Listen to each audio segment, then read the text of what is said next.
할렐루야. 하나님께서 오늘도 우리에게 귀한 하루, 복된 하루 허락하셨습니다. 오늘은 2020년 12월 5일 토요일 날 새벽 시간입니다. 오늘도 이 새벽 기도회를 통해서 하나님의 귀한 말씀의 은혜, 또 하나님의 말씀의 능력이 함께 하시기를 주의 이름으로 축원합니다. 우리 다 함께 주기도문으로 기도드리겠습니다. 하늘에 계신 우리 아버지여, 이름이 거룩히 여김을 받으시오며 나라의 마옵시며 뜻이 하늘에서 이루어진 것 같이 땅에서도 이루어지이다. 오늘날 우리에게 일용할 양식을 주옵시고 우리가 우리에게 죄 지은 자를 사하여 준 것 같이 우리의 죄를 사하여 주옵시고 우리를 시험에 들게 하지 마옵시고 다만 악에서 구하옵소서. 대개 나라와 권세와 영광이 아버지께 영원히 있사옵나이다. 아멘. 찬송가 412장입니다. 내 영혼의 극히 깊은 데서 함께 부르겠습니다.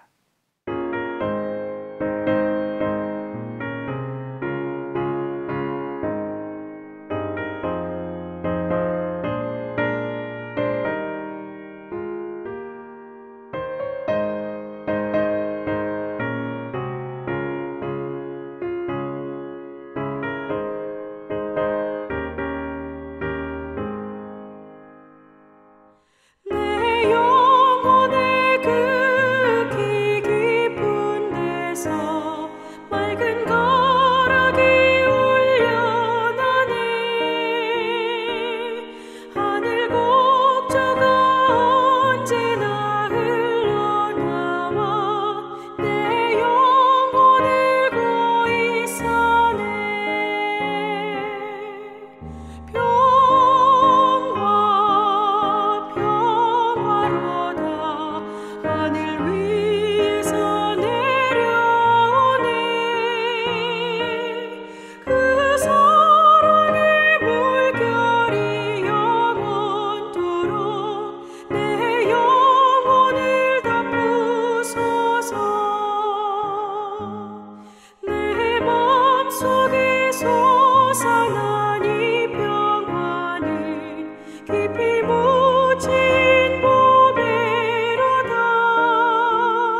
함께 기도드리겠습니다.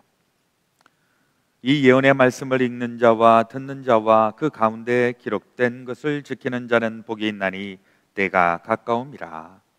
참 좋으신 우리 아버지 하나님, 오늘도 우리에게 토요 새벽 시간 허락하여 주시니 감사합니다. 또 지난 일주일도 세상에서 치열한 인생을 살던 저희들, 이제 일주일의 삶을 마감하며 또 주님의 날을 준비하며 오늘 새벽 시간을 갖습니다. 하나님, 저희들 가운데에 주의 음성 들려주게 하시고 또 주의 말씀의 은혜를 더하여 주시어서 우리 하나님의 백성답게 살아가기에 부족하지 아니하도록 하나님 우리를 주장하시고 붙잡아 주시옵소서. 또 요한복음에 있는 말씀을 통하여 매일 우리에게 영의 양식으로 공급하여 주시니 감사합니다. 이 말씀으로 인하여 우리의 속사람이 새로워지게 하시고 강해지게 하시고 단단하게 하셔서 이 험악한 세상, 어둠과 죄악으로 가득 차 있는 이 세상을 살아가기에 부족되지 아니하도록 인도하여 주시옵소서. 우리의 삶의 터전 위에 아버지 하나님 함께 하시고 우리의 가정과 또 우리의 자녀들과 또 우리의 삶의 터전 또 생업 위에 하나님 함께 하여 주시고 우리 믿음의 공동체를 이루는 주의 모든 지체들이 주 안에서 모든 것이 연합하고 상합하여 아름다운 열매와 또 결과들을 나타날 수 있도록 인도하여 주옵소서. 오늘도 주여 저희들에게 필요한 말씀 허락하시고 말씀으로 새로워지게 도와 주시옵소서. 우리 그 주 예수 그리스도의 이름 받들어 간절히 기도드렸사옵나이다. 아멘. 오늘 우리에게 주시는 하나님의 말씀 요한복음 4장 46절에서부터 54절 말씀이십니다. 신약성경 제가 가지고 있는 성경으로 148페이지 요한복음 4장 46절에서부터 마지막 54절까지 우리 드라마 바이블로 함께 말씀을 읽도록 하겠습니다.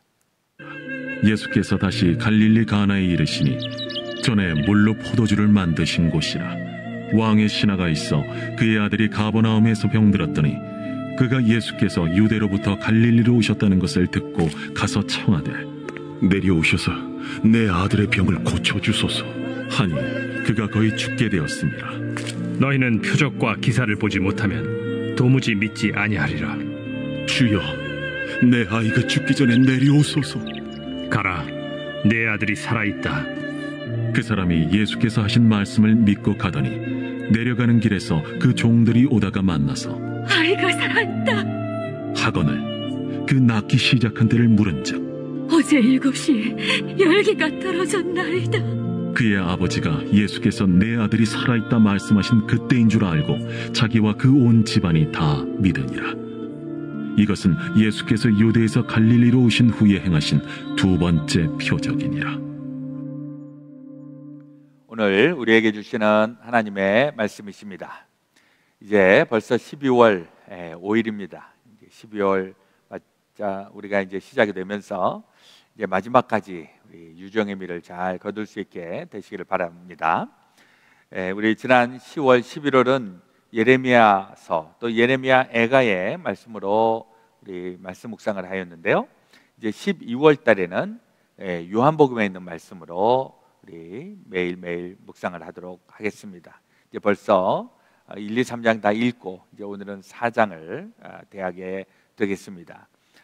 우리 이제 새벽 기도에도 오늘 보니까 224일째 우리 하고 있는데 우리 늘 주 안에서 단단하게 또 강건하게 또 살아갈 수 있게 되시기를 주의 이름으로 축원합니다.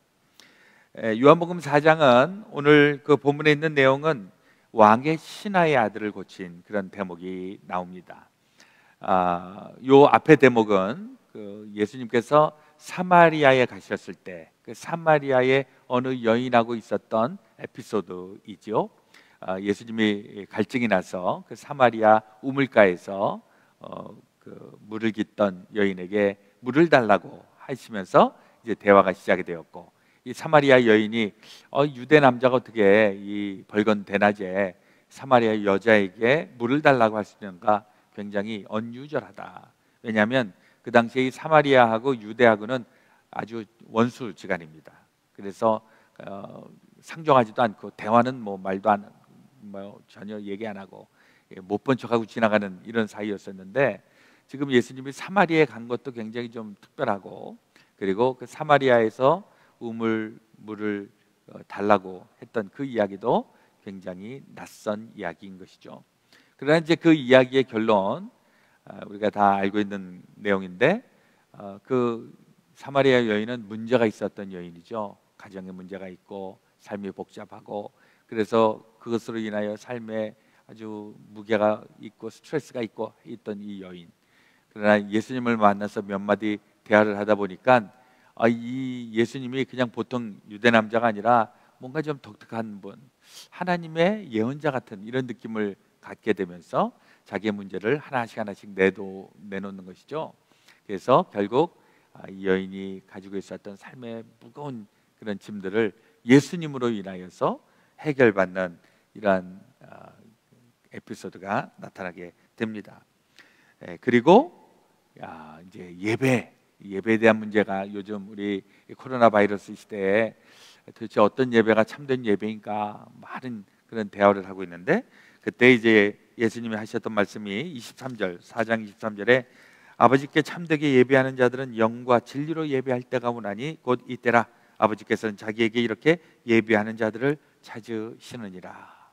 이 말씀의 배경은 사마리아 사람들은 예루살렘에 가서 예배를 보는 게 아니라 그리심산이라고 하는 곳에 가서 예배를 드립니다. 그리고 유대 사람들은 예루살렘에 가서 예배를 드립니다. 왜 이런 일이 일어나는가? 아까도 말씀드렸지만은 사마리아 사람들하고 이 유대 사람들하고 앙숙이 있잖아요. 하여튼 역사적으로도 앙숙이고 감정적으로도 안 좋고. 그러니까 이 사마리아는 그 유대 팔레스타인의 중부 지역에 위치하고 있는데 예루살렘까지 안 가는 겁니다. 그리고 사마리아 지역에 있었던 옛날 야곱 시대 때부터 있었던 그리심산이라고 하는 곳, 거기에 가서 예배를 드리게 되는데, 유대 사람들은 거기서 드리는 거는 잘못된 예배고 예루살렘에서 예배를 드려야 된다고. 그러니까 이 사마리아 여인이 예배 드리고 싶은데 어디에 가서 예배를 봐야 합니까? 우리 조상들은 그리심산에서 예배를 보라고 하는데, 유대 사람들은 예루살렘에서 예배를 보라고 하는데 도대체 어디서 예배를 봐야 하는 것입니까? 그게 이제 그 사마리아 여인과 예수님의 대화의 이제 소재가 되었던 것입니다. 거기에 대한 예수님의 해답이 무엇이냐? 예배는 장소에 있는 것이 아니라 하나님 앞에 참되게 예배 드리는가? 이게 진정한 예배요. 그런 예배를 드리는 사람이 진정한 예배자다. 이렇게 정의를 내리고 있습니다. 그래서 24절도 유명한 말씀, 하나님은 영이시니 예배하는 자가 영과 진리로 예배할지니라. 유명하긴 하지만은 어렵습니다.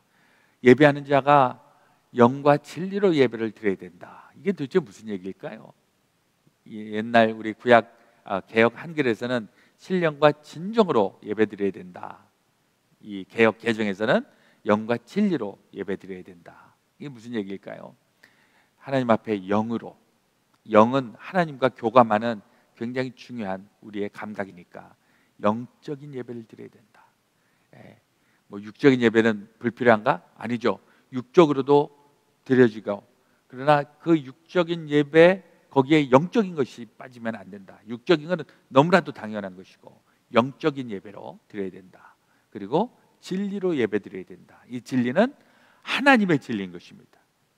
그러니까 나는 하나님을 향해서 문을 열고 있고 영적으로 올려드리고, 하나님께서 그 진리로 하나님의 영역 속에서 우리를 만나 주시는 것, 이게 참된 예배다. 이렇게 얘기를 하고 있는 것입니다. 그러니까 우리 지금 온라인으로 예배를 드리거나 또 현장에서 예배를 드리거나, 지금 이 예수님의 말씀에 의하면 온라인 예배 또 현장 예배 다 중요하다. 근데 여기에 진짜 우리가 영으로 예배를 드리고 있는가, 하나님을 만나고 있는가, 이제 여기가 키포인트가 되겠습니다. 그래서 우리 대면 예배를 강조하고 있는 분들은 온라인으로 예배를 드리면은 하나님을 만나는 간격이 적다, 이렇게 얘기를 하는데, 저는 좀 다른 각도에서 봅니다. 온라인으로 예배 드리는 것은 이제 막 시작되는 예배이기 때문에 어떻게 하면 이 온라인 예배를 통해서 하나님을 만나는 체험을 할 수 있을까? 이걸 우리가 이제 계속 탐구해 가고 또 알아가는 이런 과정이 되겠습니다. 온라인으로 예배를 드려도 충분히 하나님으로부터 주는 은혜와 또 감격과 또 하나님이 주시는 축복, 이걸 받을 수 있음을 우리가 또 인정하면서 믿고 고백하고 나가면 하나님 만난다. 그렇죠? 우리 그 코로나 바이러스 시대에 온라인으로 예배를 드리시는 분들, 또 현장에서 예배 드리시는 분들 모두가 다 동일한 하나님의 은혜와 복을 누리실 수 있게 되시기를 예수 그리스도의 이름으로 축원을 드립니다. 아멘. 그리고 이제 예수님이 다시 이제 북쪽 갈릴리로 오셔서 가다가 이제 거기 그 왕의 신하의 아들이 죽은 그런 내용이 나옵니다. 46절에 보니까 예수께서 다시 갈릴리 가나에 이르시니 전에 물로 포도주를 만드신 것이라 왕의 신하가 있어 그의 아들이 가버나움에서 병들었더니 47절 그가 예수께서 유대로부터 갈릴리로 오셨다는 것을 듣고 가서 청하되 내려오셔서 내 아들의 병을 고쳐 주소서 하니 그가 거의 죽게 되었습니다. 여기서 그 가나의 혼인잔치 집에서 물을 포도주로 바꾸신 것, 이게 이제 예수님의 첫 번째 기적이었고, 두 번째 기적은 무엇이었는가? 바로 여기 왕의 신하의 죽을 병을 고쳐주신 예수님. 54절에 보니까 이것은 예수께서 유대에서 갈릴리로 오신 후에 행하신 두 번째 표적이니라. 첫 번째는 포도주를 만드신 사건이고, 두 번째는 죽을 왕의 신하의 아들을 살리고. 공통점이 있을까? 차이점은 무엇일까? 여기에 공통점은 지금 물을 포도주로 바꾸는 그 상황 속에서도 예수님이 말씀을 하셨다는 겁니다. 또 여기에 이 아들을 고치는 것도 현장에도 없었지만은 예수님이 말씀으로 고쳤다라고 하는 것입니다. 예수님의 말씀에 능력이 있다. 사실 우리가 예수 믿고 나는 예수 믿습니다, 나는 예수님을 시인합니다, 이게 입으로 우리가 시인하고 있는데 놀랍게도 거기에 능력이 나타납니다. 예수의 이름에 능력이 나타나는 것이죠. 우리 기도할 때에도 뭐 사연을 다 얘기해놓고 마지막에 예수님의 이름으로 기도합니다, 예수님의 이름으로 기도합니다 라고 하는 것은 예수님의 말씀의 능력을 힘있는 것에 대한 아주 구체적인 증거가 되겠습니다. 예수님의 말씀으로, 그 말씀의 권능을 가지시고, 근데 그 말씀은 무엇인가? 요한복음 1장 1절에 보면 태초에 말씀이 계시니라, 이 말씀이 하나님과 함께 계셨으니 이 말씀이 곧 하나님이시라. 예수님의 그 말씀은 예수님의 임재하심이었고 하나님의 역사하심이었고, 이것으로 기적이 일어나고 병자가 고침을 받고 죽을 병이 살려나고 이런 역사가 일어나게 되는 것입니다. 사실 이 말은 우리 인간들에게도 어느 정도는 능력이 있습니다. 그래서 오죽하면 말 잘하면 말 한마디로 천냥빚을 갚는다 하는 정도로 말의 능력이 우리 모두에게도 있습니다. 그러나 하나님께는 완전한 말씀의 능력이 있다는 거. 그리고 창세기에 나오는 대로 그 창세기에서는 하나님이 말씀하시면서 천지를 창조하셨다는 그 내용이 나오는데, 하나님의 이 말, 하나님의 말에 하나님의 의도, 하나님의 능력, 이게 같이 다 표출이 되고 있다라고 하는 것. 우리가 신앙생활하면서도 하나님의 말씀을 우리가 듣기를 원하고 하나님의 말씀을 암송하기를 원하고, 말씀의 능력. 우리 인간들도요, 보면 일상생활을 하면서 이 사람이 어떤 말을 하고 있는가, 어떤 사람은 아주 긍정적이고 포지티브하고 자신감이 있고 그런 말을 가지고 하면 정말 그렇게 일어나게 되는 경우를 많이 봅니다. 어떤 사람은 자신이 없고 말도 못하고 그냥 계속 거짓말하고, 그러면 그런 현상이 또 나타나게 되는 것, 우리의 일상의 삶을 통해서 얼마나 많이 체험하고 있는지 모릅니다. 그런데 우리가 이 세상에서 기적을 체험하는 것, 예수의 말씀을 듣고 그 말씀을 듣고 순종하며 나아가게 될 때 우리 안에서도 놀라운 기적의 역사, 하나님의 역사하여 주시는 그 축복이 함께 하시게 될 줄로 믿습니다. 또 공통점이 있다면 어떤 공통점이 있을까요? 이 두 사건은 바로 예수님은 그냥 일반 평범한 사람이 아니다, 하나님의 특별한 은총을 갖고 계시는 분이다, 이걸 드러내고 있는 것입니다. 사실 이제 예수님이 공생애를 이제 막 시작을 했기 때문에 사람들은 예수가 누군지를 모릅니다. 그래서 예수님이 하나님의 아들인 것을 드러내는 이런 일들이 지금 벌어지고 있는 것입니다. 한번 그때 상황을 좀 생각을 해보면 신기하죠. 저 사람은 말하는 것도 조금 독특하고 행동하는 것도 좀 독특하고, 누군가 되게 우리 그럴 때 저 사람 좀 약간 좀 이상한 사람이야, 이렇게 생각하는 데가 많이 있죠. 우리랑 같지 않으면 저 사람 좀 문제가 있다, 좀 틀린 사람이다, 이렇게 얘기할 때가 많이 있는데, 여기서는 우리랑 틀린 사람, 우리랑 다른 사람이죠. 우리랑 다른 사람인데 하나님의 권세를 가지고 있는 분, 이걸 이런 사건들을 통해서 우리에게 보여주고 있는 것입니다. 사실 우리도 살아가면서 이 예수의 능력이 나타날 때가 상당히 많이 있어요. 어떤 분은 정말 죽을 병에 아주 치명적인 병 앓고 있었다가 기도하고 나타납니다. 병이 고쳐지고 놀라운 기적적인 일들이 일어나는 경우가 있어요. 이럴 때 이 기적이 일어나는 그때 그 기적이 목적이 아니라는 겁니다. 거기에는 기적을 일으키신 그분이 누구냐, 그리고 그분을 믿고 살아가느냐, 여기가 우리의 포인트가 된다는 것입니다. 저도 예전에 보니까 우리 어떤 분이 막 질병이 있어갖고 우리 같이 간절히 기도하고 했더니 놀랍게도 기적의 역사가 나타나요. 기도하면 신비스러운 하나님의 일들이 많이 나타나죠. 우리 가운데 신비스러운 일들이 왜 나타나지 않는가? 기도의 그 능력, 기도의 그 열심, 이게 상대적으로 좀 처져 있을 때 그 희한하게 역사되는 이런 것들이 조금 감해지는 경우가 있는데, 기도하면 이루시는 하나님의 역사.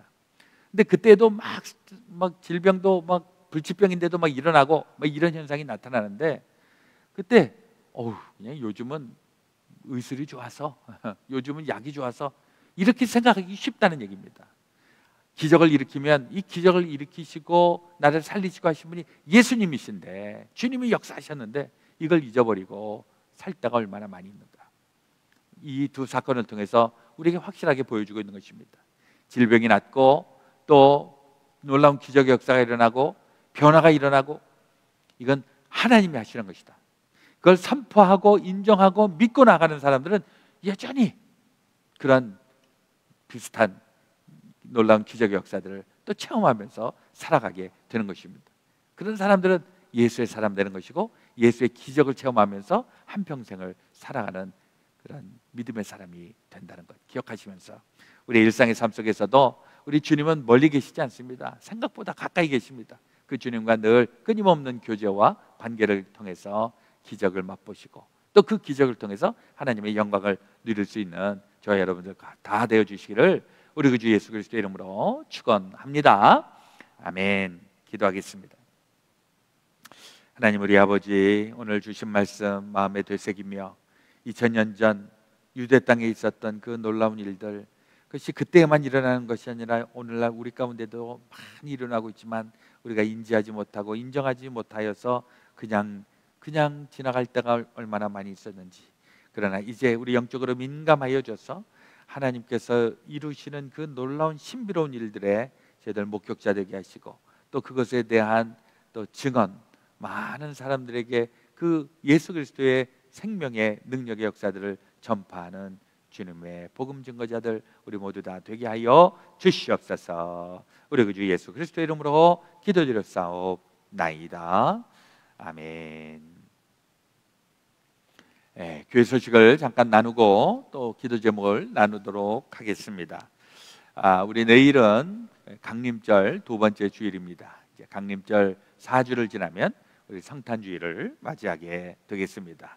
내일도 온라인으로 또 우리 현장 예배로 예배 동시에 드립니다. 요즘 가끔 문의도 들어오고 현장 예배 몇 시냐고 물어보시는 분들도 계시더라고요. 현장에서 예배 우리 드리지만은 현장 예배 드리실 때 미리 연락을 주셔서 우리 다 방역 조치를 하고, 그리고 안전하고 또 복된 예배, 현장 예배 또 드리기 원합니다. 우리 교회 오실 분들은 사전에 연락해 주시기를 바라겠습니다. 우리 임원들에게 부탁을 드리는데요, 내년도 2021년도 교회 사역 계획서, 또 우리 각 부서 그 계획 또 예산 다 제출해 주시기를 바랍니다. 그러면 이제 연말에 우리 재정위원회가 모여서 또 내년도 우리 목회 계획하고 또 사역 계획들을 또 다 결정하도록 하겠습니다. 제2회 찬양 페스티벌에 우리 많은 관심을 가지시고 우리 또 찬양하시고 또 좋은 달란트를 많이 또 활용하시기를 바라겠습니다. 우리 이웃사랑 그 행사가 잘 진행이 되고 그 이후로도 몇몇 분들이 문의를 하셔서 우리 사랑의 쌀은 우리 하여튼 끊어지지 않도록 계속 유지하려고 하니까 우리 이웃사랑 많이 실천해 주시기를 바라겠습니다. 다른 광고는 또 주보와 교회 웹사이트를 참조하시고 우리 중보기도 제목 함께 나누도록 하겠습니다. 우리 대한민국을 위하여서 또 미국 땅을 위하여서 우리 세계를 위하여서 우리 코로나 바이러스 다 종식할 때까지 우리 하나님 함께하여 주시기를 같이 기도해 주시기를 바랍니다. 치유와 회복을 위하여서 우리 박정윤 집사님, 박일원 집사님, 이전강 집사님, 박효성 목사님, 김수정 사모님, 또 우리가 알고 있는 모든 분들 위해서 기도해 주시기를 바랍니다. 출타 중의 성도 김희재, 정지인 성도님, 또 기도로 품는 가정 스티브 표 집사님, 황두남 권사님, 배재분 권사님, 또 샬롬석 권태철 집사님, 김현주 권사님, 박순자 권사님, 정조영 권사님, 이신자 권사님, 김기정 장로님, 최정희 권사님, 김현랑 권사님, 윤영란 집사님, 우리 샬롬석을 위해서도 이 아침에 같이 기도하기 원합니다. 우리 제가 먼저 기도하고요, 또 각자 기도하신 다음에 오늘 또 승리로운 한 날 되어 주시기를 주의 이름으로 축원합니다. 기도하겠습니다. 하나님, 우리 아버지, 오늘도 새벽 시간 주의 말씀을 품고 삶으로 나아갑니다. 말씀의 능력을 더하여 주시고 말씀의 은혜로 또 말씀대로 살아갈 때에 하나님의 구원의 역사, 기적의 역사 늘 체험하며 나아가게 하여 주옵소서. 우리 대한민국 조국, 또 우리 미국 땅, 또 이민자의 모든 우리 커뮤니티를 기억하여 주시옵소서. 우리 또 코로나 바이러스로 인하여 어려움을 당하고 있는 주의 성도들 기억하여 주시고 해결하여 주시고 고쳐주시고 회복시켜 주시옵시기를 간절히 기도합니다. 또 우리 그레이스 베델교회에 속해 있는 모든 지체들 중에 또 출타 중에 있는 성도님들, 또 편찮으신 분들, 또 우리 기도로 품는 가정, 또 기도로 품는 속회 위에 하나님 함께하여 주시고 우리 한량없이 크신 주님의 은혜로 말미암아 이 험악한 세상, 죄악으로 가득 차 있는 이 세상을 우리 승리하며 우리 주의 그리스도의 복음과 또 생명의 씨앗을 뿌리며 나아갈 수 있도록 인도하여 주시옵소서. 이제는 우리 구주 예수 그리스도의 놀라우신 대속의 은혜와 하나님 아버지의 지극히 크신 사랑하심과 성령님의 감동감화 교통 역사 충만하심이 죄사한 모든 성도들 가운데 지금부터 영원토록 함께하여 주옵시기를 간절히 축원하옵나이다. 아멘.